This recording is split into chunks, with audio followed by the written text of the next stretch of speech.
First off, congratulations are in order. Rick Barnes, lifetime contract. You hear me say those words out loud. What does that mean to you? Well, a blessing, certainly a blessing from God, and to have the opportunity through being here over the last 11 years.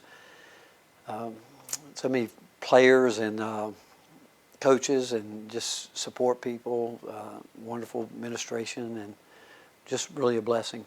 You said that you and Danny White had talked about this maybe 2 years ago. When the topic first came up, was it a no-brainer for you? And if that was the case, why did it take 2 years to make the deal happen? Well, no, I just thought, again, there was no doubt in my mind, up and even if you went back 3 years ago, I knew that I wanted to finish coaching here at the University of Tennessee. I've fallen in love with the university and Knoxville and so many wonderful friends here. But it's just a matter of getting through all the contract, the paperwork that has to happen. And I've said before, I would have been good with a handshake with Danny. You know, he's a man of his word and somebody that I have great respect for. And it's just a matter of we finally did it. And but again, I'm thankful and blessed and glad that it worked out this way. So you're going into your 11th year here at Tennessee. You were hired when I was a sophomore in college. I went to school here. But I tell this story a lot of times. When I was a freshman, Donnie Tyndall came to our sorority meetings and begged us to go to games, which is kind of crazy when you think about it. Now you've sold out season tickets for your third straight year. Do you ever kind of take a step back and look at all the progress you've made?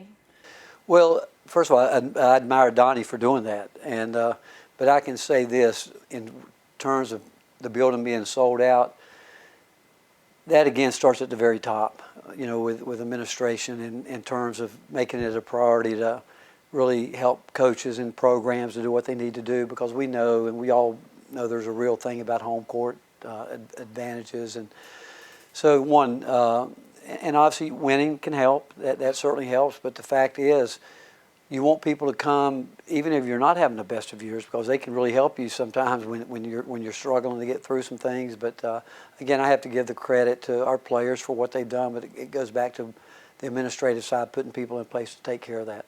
So last night I went back and watched your introductory press conference, and my biggest takeaway was that you seemed genuinely excited to coach here. You know, you grew up 3 hours from here. It seems like you had a relationship with UT before accepting the job. But you said, "I promise that we're going to be great." Do you feel like you've delivered on that promise? Well, again, I would say I think great's thrown around a little bit too much. You know, our goal, it has been, will always be to hopefully win a national championship. That's what we work for.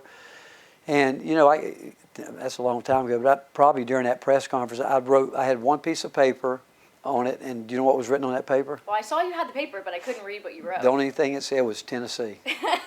Because for 17 years I'd mentioned the name Texas, and the one thing I didn't want to do was through that come up, and so I was there to remind me, because it had happened so quickly, you know, and we got here, and again, I appreciate Dave Hart for the opportunity, and he and I had already, you know, been talking before the last press conference at Texas, but I look back on it, and it's so much better than I could even imagine. You know, I'll go back to a game, Rob Lanier, who was my first associate head coach here. We were watching a game here. We were playing on New Year's Eve. I think we were supposed to play a 1 o'clock game, but for some reason the SEC pushed it back because of a bowl game that needed to be played. And so we're playing here at like 5 o'clock in the afternoon on New Year's Eve, and I think we're playing Tennessee State or someone, and we're out there and we're struggling. We're not a very good basketball team at this point in time. And he taps my leg and he said, "Have you looked up?" I said, "No, not really." He said, "Look at the arena. We've got 16,000 people in here." I'll never forget that, you know, and it was on a New Year's Eve, and the fan base here, and everybody talks about their fan base. Everybody, you know, they think it's the best. You go back and if you want to look at my resume, I've been in a lot of ones that say they're the best. This is the best. And because they live it, they go through it. Not just in basketball, but everything, and it's only growing right now. In that press conference, you also mentioned your relationship with Pat Summitt and how lucky you were to know her, to talk about basketball, go on trips together. You had said that if you asked Pat, she would say there's nowhere else you would want to coach than the University of Tennessee. If she was still here today, what do you think she would say about this lifetime contract and just what you've been able to do with this program? There's no doubt she would be really happy, and Pat would say to me, "I'm proud of you," and she would probably say, "I'm not in a condescending way, but I really am proud." And we did spend a lot of time together. We both wore Converse shoes, so we're doing a lot of Converse clinics together. We both used the Baden ball, and so many things. The last time I was really with her was when Jody Conrad announced her retirement at Texas, and Pat flew out, and we were there together. What she has done for this university and the legacy is phenomenal, obviously. But there's no doubt we would have gotten along great working together side by side. And fact is, I wish she was still here. You and me both. I know last year when you said in your press conference about if it weren't for Zakai Ziegler, you weren't sure that you would still even be coaching. What about coaching him maybe made you want to stick around even longer? Because, a lot of people thought when you said that publicly that maybe you were going to be done. No, what I said, I said I don't know what it would be like coaching without him, is what I said, because he's been such a huge part of my DNA over the last 4 years. And, we had a communication level that you don't often get, but at no point in time was I ever thinking, even at that time, that this would be my last year. I've never thought about that, and I haven't. I still really love coaching basketball. I really do. We're going to practice today, and going to go in the gym. Looking forward to it. I love this group of guys. Every year, that's what makes it such a great job. You get to start over with a group of guys that are chasing their dream, chasing our dreams, and it's just a wonderful thing to be a part of and be able to get up and do it again. It's a real blessing. You grew up not far from Knoxville, Hickory, North Carolina, about 3 hours from here. I know we did a story back in 2015, went to your old YMCA that you grew up playing in, and you were known as Ricky at the time, right? Mm-hmm. If 10-year-old Ricky knew what your life was going to turn into at Texas and at Tennessee, your wife, your grandkids, what would he think of just everything you've accomplished? At 10, I don't think I could have imagined any of it. When I was 10, I wanted to be a pro baseball player. At the time, I was a huge baseball guy, but again, it's really amazing how God works in a person's life and the different ways that things take shape and go. But I've made a lot of mistakes along the way. I really have, and I'm thankful that, again, that the people that He's brought into my life, starting with 8th and 9th grade teachers and coaches and principals, that really helped me at a time when I was really struggling after my sister's death. And then I got married early. I got married when I was a senior in college, and my wife actually was graduated from University of Tennessee the year before. She was 2 years ahead of me. She got moved up. I failed the first grade, but we're only less than a year difference in age, and we're going on 50 years of marriage, and again, that's the real blessing of all of it. I know you said you're not concerned with your legacy, and God will tell you when it's time to hang it up, and you care more about your players and what they do maybe off the court and on the court as well. So going off of that, when your players look back 20, 30 years from now and they think about the Rick Barnes era here, what do you hope they remember about you?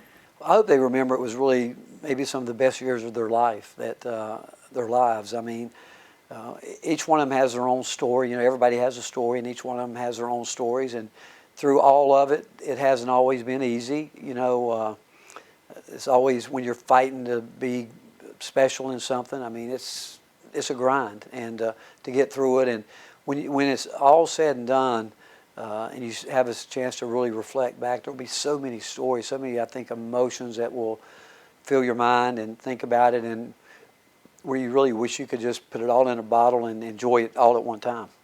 You're coming off the 2 best seasons in program history, back-to-back Elite Eights. I know you won a national championship. This fan base wants a national championship. This team wants a national championship. How do you handle that sort of pressure when you've got a team that, like you've said, hasn't even really played together yet? Well, when you pressure, I think you embrace pressure. And again, I don't look at it as pressure anymore. I did as probably a young coach, but I don't. I just think our job is to work extremely hard every day, try to get a little bit better each day, do the work, and then victory belongs to the Lord. I just think that our job is to do what we're hired to do, and that's to coach, mold these young men, protect the integrity of this university through everything that we do with our program. But, if we do our jobs the way because we've been given the resources to compete at the very highest level, it's up to us to make the right decisions in terms of who we're going to bring here through the recruiting process. And then I've got an experienced coaching staff that I know that we really mesh well together, and that and what we can teach our guys. If we do that, we think that if we can just get in the fight, stay in the arena, we're going to have a chance. You've obviously accomplished so much here. I'm going to read this list. 3 SEC championships, SEC Coach of the Year, Naismith National Coach of the Year, 80 straight weeks in the AP Top 25, 10 NBA draft picks, 7 straight NCAA tournament appearances, 4 Sweet 16s, 2 Elite Eights. There's only 2 things missing from that list. I'm sure you know where I'm going with this. A national championship and a Final Four. Do you feel like if that never happens at the University of Tennessee, can you be satisfied with your time here? I think I would be satisfied with my time here now just because of the relationships I've built. But do I want that? No question. I mean, that's what we do this for. I mean, I don't think you make any bones about that. I mean, we're trying to be the very best basketball team in the country, program in the country. I've been in it long enough to know now how hard it is to get that done. A lot of things need to fall in place. But the fact is, I would love to do that personally. I love to do it for the University of Tennessee. I love to do it for the players that not only are here, but the ones that have got us to this point. And but even without that, there's been so many wonderful blessings in the fact that so many people have been brought into my life that that if this is what it is, I can deal with it.